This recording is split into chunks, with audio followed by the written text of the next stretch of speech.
వక్రతుండ మహాకాయ సూర్యకోటి సమప్రభ నిర్విఘ్నం కురు మే దేవా సర్వకార్యేషు సర్వదా. గురు బ్రహ్మా గురుర్విష్ణు గురుర్దేవో మహేశ్వరః. గురు సాక్షాత్ పరబ్రహ్మ తస్మై శ్రీ గురవే నమః. శరదా శరదాంభోజా వదనా వదనాంబుజే సర్వదా సర్వదాస్మాకం సన్నిధిః సన్నిధిం క్రియాత్. ఓం గం గణపతయే నమః. సద్గురవే నమః. శ్రీమాత్రే నమః. ఓం నమః శివాయ. శ్రీ సాయి సచ్చరిత్రం మనం 40వ అధ్యాయానికి చేరుకున్నామమ్మా. 39వ అధ్యాయ పరంగా మనం బాబా యొక్క సంస్కృత పరిజ్ఞానం అనే అంశం రీత్యా భగవద్గీత శ్లోకాన్ని ఉద్దేశించి నానాసాహెబ్ చందోర్కర్ గారికి అందులోని నిగూఢమైనటువంటి సత్యాన్ని బోధించటం, గురు శిష్యుల మధ్య ఉన్న సంబంధాన్ని, ద్వైతాద్వైతాలని, తద్వారా అనేకమైన నిగూఢంగా విషయాలన్నిటినో కూడా బోధించటం జరిగింది. అంటే బాబా ఎంత జ్ఞాని అనేటువంటి అంశం, అంటే అప్పటిదాకా నానాసాహెబ్ చందోర్కర్ గారు ఏమనుకున్నారు, అసలు సంస్కృతమే బాబాకి తెలియదు, ఇంకా ఇంత భగవద్గీత అర్థాలు ఇవన్నీ వారికి ఏం తెలుసు అనేటువంటి అభిప్రాయాన్ని కూడా తొలగించుటయే కాక ఆ యొక్క భగవద్గీత సారాంశాన్ని, కృష్ణుని యొక్క ఉద్దేశాన్ని, కృష్ణార్జునుల మధ్య ఉన్నటువంటి బంధాన్ని కూడా సవిస్తరంగా తెలియచేశారు అనేది తెలుసుకున్నాము. అంతేకాక బూటీవాడ నిర్మాణం గురించి కూడా మనం చెప్పుకున్నాం. నేటి అధ్యాయపరంగా మరికొన్ని అంశాలు తెలుసుకోవడానికి ప్రయత్నం చేద్దాం. శ్రీరామ జయ రామ, జయ జయ రామ. ఈ అధ్యాయములో 2 కథలు చెప్పుదుము. దహనులో బీవి దేవుగారింటికి వారి తల్లి ఆచరించిన ఉద్యాపన వ్రతమునకు బాబా వెళ్ళుట, బాంద్రాలోని హేమాడ్ పంత్ ఇంటికి హోళీ పండుగ నాడు భోజనమునకు పోవుట అనేటువంటి అంశాలు. తొలి పలుకు.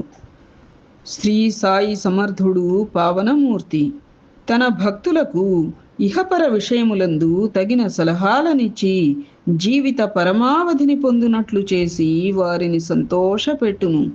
సాయి తన హస్తమును భక్తుల తలపై పెట్టి తమ శక్తులను వారిలోనికి పంపించి భేదభావమును నశింపజేసి అప్రాప్యమును ప్రాప్తింపచేయును. అంటే దుర్లభమైన దాన్ని కూడా, మన నసీబులో లేని దాన్ని కూడా మనకి ప్రాప్తించేటట్లు చేస్తారన్నమాట. అది వారు తమ భక్తుల ఎడ భేదము లేక తమకు నమస్కరించిన వారిని ఆదరముతో అక్కున చేర్చుకొనడి వారు వర్షాకాలములో నదులు కలియు సముద్రము వలె బాబా భక్తులతో కలిసి తమ శక్తిని, స్థాయిని శిష్యులకిచ్చును. దీనిని బట్టి ఎవరైతే భగవద్భక్తుల లీలలను పాడెదరో వారు భగవంతుని లీలలను పాడిన వారి కంటే గాని, అంతకంటే ఎక్కువ గాని దేవుని ప్రేమకు పాత్రులగుదురని తెలియవలేను. అది ఎవరైతే భగవద్భక్తుల లీలలను పాడెదరో, అంటే ఇప్పుడు గ్రంథపారాయణలు చేస్తూ ఉంటాం, దానిలో ఇప్పుడు ఆ భక్తుల గురించి, వారి అనుభవాల గురించి, వారికి ఆ సద్గురువు బోధించినటువంటి వైనాల గురించి ఇవన్నీ మనం తెలుసుకుంటూ ఉంటాము. భగవద్భక్తుల లీలలను పాడెదరో వారుట భగవంతుని లీలలను పాడిన వారి కంటే గాని, అంతకంటే ఎక్కువగా గాని అట్టి వారిని భగవంతుడు ప్రేమిస్తాడు, భగవంతుడి ప్రేమకు అట్టివారు పాత్రులవుతారు అని చెప్పి. ఇప్పుడు భగవంతుడు, సద్గురువు కానీ భగవంతుడు కానీ ఒకటి ఉందమ్మా. వాళ్ళని డైరెక్ట్ మా భగవంతుడిని సద్గురుని అవమానించిన వాళ్ళు బాధపడరట. కానీ వారిని నమ్ముకుని, వారిని ఆశ్రయించి, వారి మార్గంలో పయనించే వాళ్ళని అవమానించారే అనుకో, విపరీతమైన బాధ, క్షోభ ఆ భగవంతుడు సద్గురువు పడతారుట. ఇది పెద్దవాళ్ళందరూ చెప్పేటువంటి అంశం కదా. అది ఎక్కడ నన్ను బాధ పెట్టే వాళ్ళంతా జయజయమానంగా ఉన్నారనిపిస్తుంది. అది ఆ అంశం వేరు. అందుకనే అలాంటి అంశాల్లో ఏమన్నారు, మన యొక్క కర్మల ప్రభావం వారి చర్యల ద్వారా తొలగేటువంటి అవకాశం ఉంది కాబట్టి మనం మౌనంగా ఉండటమే మంచిది అని ఆ రీత్యా అలాంటి సందర్భాల్లో కూడా సద్గురువు చెప్పారు. అవి మనం జ్ఞాపకం పెట్టుకోవాలి. సరే, తదుపరి అంశం దేవుగారింట ఉద్యాపన వ్రతం. దహనులో బివి దేవుగారు మామలతదారుగా ఉండెను. వారి తల్లి 25-30 నోములు నోచెను. వాని ఉద్యాపన చేయవలసి ఉండెను. ఈ కార్యములో 100-200 మంది బ్రాహ్మణులకు భోజనం పెట్టవలసి ఉండెను.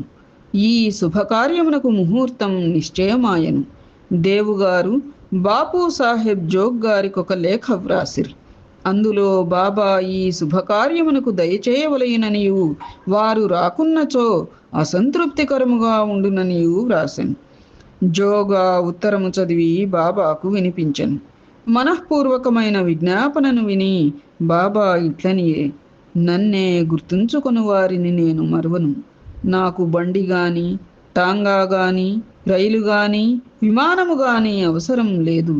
నన్ను ప్రేమతో పిలుచువారి వద్దకు నేను పరిగెత్తిపోయి ప్రత్యక్షమయ్యేదను. అతనికి సంతోషమైన జవాబు వ్రాయుము. నీవు, నేను, ఇంకొకరు సంతర్పణకు వచ్చేదమని వ్రాయుము. జోగ్ బాబా చెప్పినది దేవుకు వ్రాసెను. దేవుగారు ఎంతో సంతోషించిరి.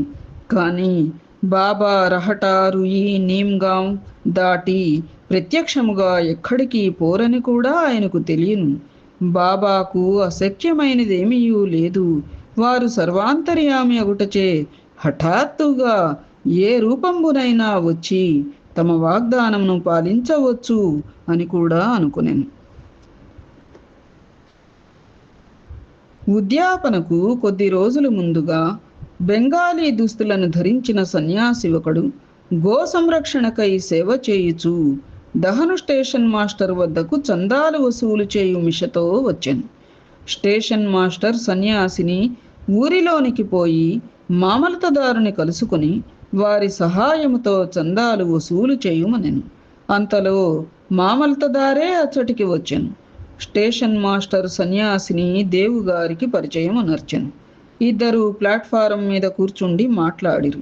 దేవు ఊరిలో ఏదో మరి ఒక చందా పట్టి రావు సాహెబ్ నరోత్తమ శెట్టి నడుపుచుండుటచే ఇంకొకటి ఇప్పుడే తయారు చేయుట బాగుండదని చెప్పి 2 లేదా 4 మాసముల పిమ్మట రమ్మనెను. అంటే ఏదో ఇంకో పని మీద ఒక చందా ఎటు వసూలు చేస్తున్నారట ఆ గ్రామంలో. అలాంటప్పుడు మళ్ళీ వేరే చందా ఇది వసూలు చేస్తే బాగుండదని 2 నెలల్లో 4 నెలలు ఆగిరండి అని చెప్పారు. ఆ మాటలు విని సన్యాసి అచ్చట నుండి పోయాను. 1 నెల పిమ్మట ఆ సన్యాసి ఒక టాంగాలో వచ్చి 10 గంటలకు దేవుగారి ఇంటి ముందర ఆగాను. చందాల కొరకు వచ్చేనేమో అని దేవు అనుకునేను.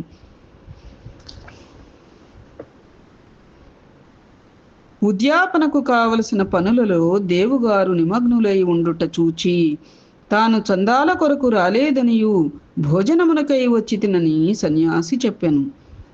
విభూది వాసన ఇస్తుంది, ఎక్కడో చూసారా కదా, ఒక్కసారిగా వచ్చింది విభూది వాసన. అందుకు దేవు మంచిది, చాలా మంచిది, మీకు స్వాగతం, ఈ గృహము మీదే అనెను. అప్పుడు సన్యాసి, 2 కుర్రవాళ్ళు నాతో ఉన్నారు అనెను. దేవు మంచిది, వారితో కూడా రండు అనెను. ఇంకా 2 గంటల కాలపరిమితి ఉండుటచే వారి కొరకు ఎచ్చటికి పంపవలనని అడిగను. సన్యాసి ఎవరిని పంపనవసరం లేదనియు తామే స్వయముగా వచ్చేదమనియు చెప్పాను. సాయిరామ్. సరిగ్గా 12 గంటలకు రమ్మని దేవు చెప్పాను. సరిగ్గా 12 గంటలకు 3 వచ్చి సంతర్పణలో భోజనము చేసిన పిమ్మట వెడలిపోయిరి. ఉద్యాపన పూర్తి కాగానే దేవుగారు బాపు సాహెబ్ జోగుకు ఉత్తరము వ్రాసెను. అందులో బాబా తన మాట తప్పెనని వ్రాసెను. జోగు ఉత్తరం తీసుకుని బాబా వద్దకు వెళ్ళెను. దానిని తెరవక మునిపే బాబా ఇట్లనెను, హా, వాగ్దానము చేసి దగా చేసి తిననుచున్నాడు. ఇద్దరితో కూడా నేను సంతర్పణకు హాజరైతిని, కానీ నన్ను పోల్చుకొనలేకపోయినని వ్రాయము. అట్టివాడసలు నన్ను పిలవనేలా? సన్యాసి చందాల కొరకు వచ్చినని అనుకొనెను. అతని సంశయమును తొలగించుటకే మరిద్దరితో వచ్చేదను అంటిని. ముగ్గురు సరిగా భోజనము వేళకు వచ్చి ఆరగించలేదా? నా మాట నిలబెట్టుకొనుటకు ప్రాణములనైనా విడిచెదను. నా మాటలను నేను ఎప్పుడూ పొల్లు చేయను. సాయిరాం. ఈ జవాబు జోగు హృదయములో ఆనందము కలుగచేసెను. బాబా సమాధానమంతయు దేవుగారికి వ్రాసెను. దానిని చదువగనే దేవుకు ఆనంద భాష్పములు దొరలెను. అయ్యో, అనవసరముగా బాబాను నిందించినందులకు అతను పశ్చాత్తాపపడెను. సన్యాసి మొదటి రాకచే తానెట్లు మోసపోయెను. సన్యాసి చందాలకు వచ్చుట, మరిద్దరితో కలిసి భోజనమునకు వచ్చేదనను మాటలు తాను గ్రహింపలేక మోసపోవుట మొదలైనవి అతనికి మిక్కిలి ఆశ్చర్యమును కలుగచేసెను. భక్తులు పూర్ణముగా సద్గురువును శరణు వేడినచో వారు తమ భక్తుల ఇండ్లలో శుభకార్యములను సవ్యముగా నెరవేరునట్లు చూచెదరు అనున్నది ఈ కథ వలన స్పష్టపడుచున్నది. సద్గురవే నమః. తదుపరి అంశం, హేమాడ్ పంత్ ఇంట హోళీ పండగ భోజనం. ఇహ బాబా తన ఫోటో రూపమున సాక్షాత్కరించి భక్తుని కోరిక నెరవేర్చిన మరి ఒక కథను చెప్పెదను. 1917వ సంవత్సరం హోళీ పండగ నాడు వేకువజామున హేమాడ్ పంత్కు ఒక దృశ్యం కనిపించెను. చక్కని దుస్తులు ధరించిన సన్యాసి వలె బాబా కాన్పించి నిద్ర నుండి లేపి ఆనాడు భోజనమునకు వారింటికి వచ్చేదనని చెప్పాను. ఇట్లు తన నిద్ర నుంచి లేపినది కూడా కలలోని భాగమే. నిజముగా లేచి చూచుసరికి సన్యాసి గాని బాబా గాని కనిపించలేదు. స్వప్నమును బాగుగా గుర్తుకు తెచ్చుకొనగా సన్యాసి చెప్పిన ప్రతి మాట జ్ఞాపకమునకు వచ్చెను. బాబా గారి సహవాసం 7 సంవత్సరముల నుండి ఉన్నప్పటికీ, బాబా ధ్యానము ఎల్లప్పుడూ చేయుచున్నప్పటికీ, బాబా తన ఇంటికి వచ్చి భోజనము చేయనని అతడు అనుకొనలేదు. బాబా మాటలకు మిక్కిలి సంతసించి తన భార్య వద్దకు పోయి, ఒక సన్యాసి భోజనమునకు వచ్చునుగాన కొంచెము బియ్యం ఎక్కువ పోయవలెనని చెప్పాను. అది హోళీ పండగ దినం. వచ్చువారు ఎవరు, ఎక్కడ నుంచి వచ్చుచున్నారు అని ఆమె అడిగెను. ఆమెను అనవసరముగా పెడదారి పట్టించక, ఆమె ఇంకొక విధముగా భావింపకుండునట్లు జరిగినది జరిగినట్లుగా చెప్పనించి తాను గాంచిన స్వప్నమును తెలియచేసెను. ఎంత మంచి సంస్కారం చూడండి ఆయన. షిరిడీలో మంచి మంచి పిండి వంటలను విడిచి బాబా తన వంటి వారింటికి బాంద్రాకు వచ్చునా అని ఆమెకు సంశయం కలిగెను. అందులకు హేమాడ్ పంతు, బాబా స్వయముగా రాకపోవచ్చు, కానీ ఎవరినైనా పంపవచ్చును కనుక కొంచెం బియ్యం ఎక్కువ పోసినచో నష్టం లేదు అనెను. మధ్యాహ్న భోజనమునకై ప్రయత్నములన్నీ చేసిరి. మిట్ట మధ్యాహ్నమునకు సర్వము సిద్ధమయ్యను. హోళీ పూజ ముగిసెను. విస్తళ్ళు వేసిరి, ముగ్గులు పెట్టిరి. భోజనమునకు 2 పంక్తులు తీర్చిరి. రెండింటి మధ్య ఒక పీట బాబా కొరకు అమర్చిరి. గృహములోని వారందరూ, కొడుకులు, మనమలు, కుమార్తెలు, అల్లుండ్రు మొదలగు వారందరూ వచ్చి వారి వారి స్థలములను అలంకరించిరి. వండిన పదార్థములను వడ్డించిరి. అందరూ అతిథి కొరకు కనిపెట్టుకుని ఉండిరి. 12 గంటలు దాటినప్పటికీ ఎవరూ రాలేదు. తలుపు వేసి గొండ్లం పెట్టిరి. అన్నశుద్ధి అయ్యను అనగా నేయి వడ్డించిరి. భోజనము ప్రారంభించుటకు ఇది ఒక గుర్తు. అగ్నిహోత్రునకు, శ్రీకృష్ణునకు నైవేద్యం సమర్పించిరి.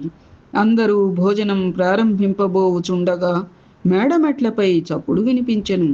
హేమాడ్ పంత్ వెంటనే పోయి తలుపు తీయగా 2 మనుష్యులచ్చట ఉండిరి. ఒకరు అలీ మహమ్మద్, వేరొకరు మౌలానా ఇస్ము ముజావర్. ఆ ఇరువురు వడ్డనమంతయు పూర్తి అయి అందరూ భోజనము చేయుటకు సిద్ధముగా ఉండుటను గమనించి హేమాడ్ పంతును క్షమించమని కోరి ఇట్లు చెప్పిరి, భోజన స్థలము విడిచిపెట్టి మా వద్దకు పరిగెత్తుకుని వచ్చితివి. తక్కిన వారు నీ కొరకు అక్కడ ఎదురు చూచుచున్నారు. కావున ఇదిగో నీ వస్తువును నీవు తీసుకొని తరువాత తీరుబడిగా వృత్తాంతమంతయు తెలిపెదము. అట్లనుచు తమ చంకలో నుంచి ఒక పాత వార్తాపత్రికలో కట్టిన పటమును విప్పి టేబుల్ పైన పెట్టిరి. హేమాడ్ పంత్ కాగితము విప్పి చూచుసరికి అందులో పెద్దది అగు చక్కని సాయిబాబా పటముండెను. అతను మిక్కిలి ఆశ్చర్యపడెను. అతని మనస్సు కరగెను, కండ్ల నుండి నీరు కారెను, శరీరం గగుర్పాటు చెందెను. అతను వంగి పటములో ఉన్న బాబా పాదములకు నమస్కరించెను. బాబా ఈ విధముగా తన లీలచే ఆశీర్వదించెనని అనుకొనెను. గొప్ప ఆసక్తితో నీకా పటమెట్లు వచ్చినని అలీ మహమ్మద్ను అడిగెను. అతడా పటమొక అంగడిలో కొంటిననియు దానికి సంబంధించిన వివరములన్నీయు తర్వాత తెలియచేసేదను అనెను. తక్కిన వారు భోజనమునకు కనిపెట్టుకుని ఉండుటచే త్వరగా వెళ్ళుము అనెను. హేమాడ్ పంత్ వారికి అభినందనలు తెలిపి భోజనశాలలోనికి పోయెను. ఆ పటము బాబా కొరకు వేసిన పీటపై పెట్టి ఒళ్ళు గగుర్పాటు చెందుతోంది. వండిన పదార్థములన్నీ వడ్డించి నైవేద్యము పెట్టిన పిమ్మట అందరూ భుజించి సకాలంబున పూర్తి చేసిరి. పటములో ఉన్న బాబా యొక్క చక్కని రూపు చూచి అందరూ అమితానంద భరితులైరి. ఇదంతయు ఎట్లు జరిగను అసలు అని ఆశ్చర్యపడిరి.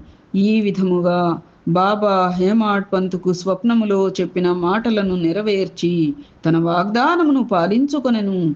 ఆ ఫోటో వివరములు అనగా అది అలీ మహమ్మదునకు ఎట్లు దొరికెను, అతడెందుకు తెచ్చెను, దానిని హేమాడ్ పంతుకు ఎందుకు ఇచ్చెను అనునవి వచ్చే అధ్యాయములో చెప్పుకుందుము. ఇది శ్రీ సాయి సచ్చరిత్రం 40వ అధ్యాయం సంపూర్ణం. ఏతత్ ఫలం సర్వం సద్గురుచరణారవిందార్పణమస్తు. సద్గురవే నమః. శ్రీమాత్రే నమః. శ్రీ సీతారామ లక్ష్మణ భరత శత్రుఘ్న సహిత హనుమతే నమః. శుభం భవతు.